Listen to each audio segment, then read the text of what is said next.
Okay, in this section, we're going to cover advanced timing on the effect package in the Express console. What we've done so far with effects from the basic course was just talking about a real simple chase, step-based, where you have a channel and it just kind of runs through step, step, step, step, step. But there's actually quite a bit more you can do with timing with the effect package in the console. So I'm looking at a cue here that I already have an effect recorded. Essentially, and what we're talking about here is the column to the far right here of the effect area. So I already have my steps created, and I've got my channels that are going to come up in those steps.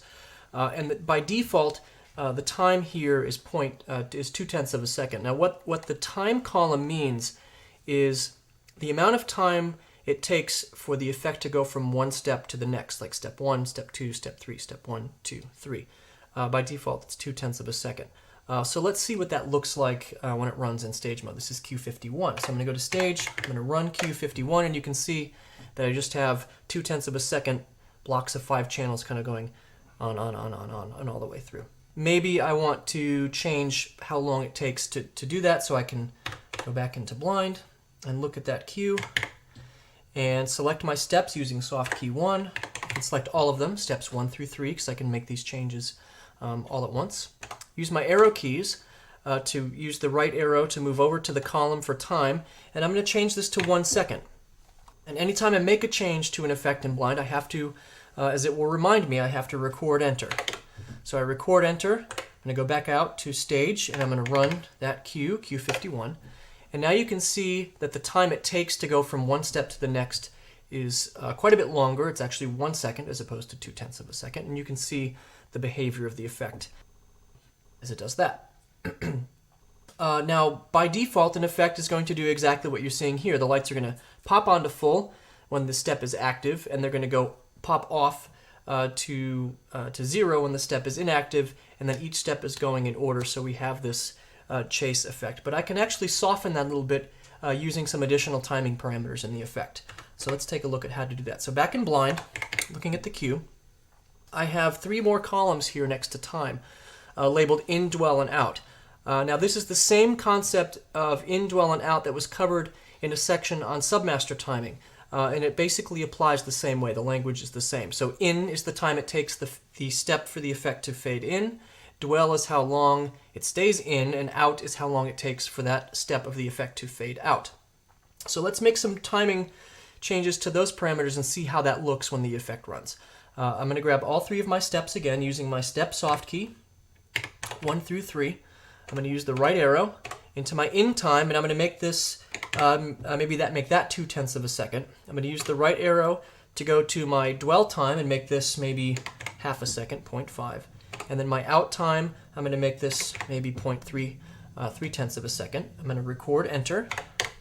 Now I intentionally made the in, dwell, and out time add up to 1 second because what I want to do is have each step getting through its completed phase of in, dwell, and out before the next step starts, and I'll show you how that can change in the next bit. But let's look at how this looks right now. I'm going to go back out to stage. I'm going to run the cue, and you can see now that instead of the lights popping onto full and off, they're fading up and out. The next one starts, fade up, out, next one up, out, and it kind of does this kind of fading as opposed to kind of the snapping on and off. So it's a nice way to add some subtlety to an effect that maybe wants to dim up and down as opposed to snapping on and off. But notice each step was able to complete all the way before the next one started. So let's look at that.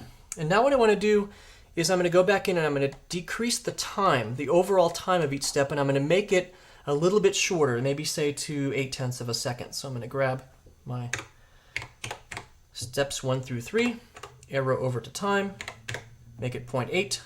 Don't forget to record enter.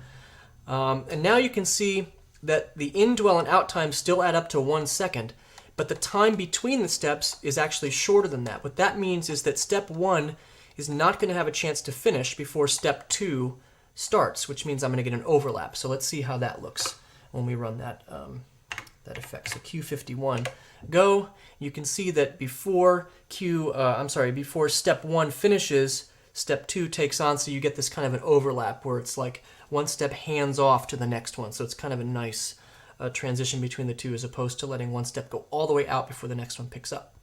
So you can actually create some very subtle timing differences with these effects and the timing. A lot of the timing is trial and error. You're just going to have to go in and experiment with different in dwells and out times. The general rule of thumb is to start by making in dwell and out add up to the time, and then from there make some adjustments. A common mistake here is that people will make in dwell and out time so long and the time of the step so short that the effect actually runs all the way through to the beginning again before the step has a chance to finish, and the effect pretty much does nothing. So a good place to start is make your in dwell and out time add up to the time, and then make minor adjustments from there. But using these features, you can actually get some pretty dynamic timing on effects on your Express console.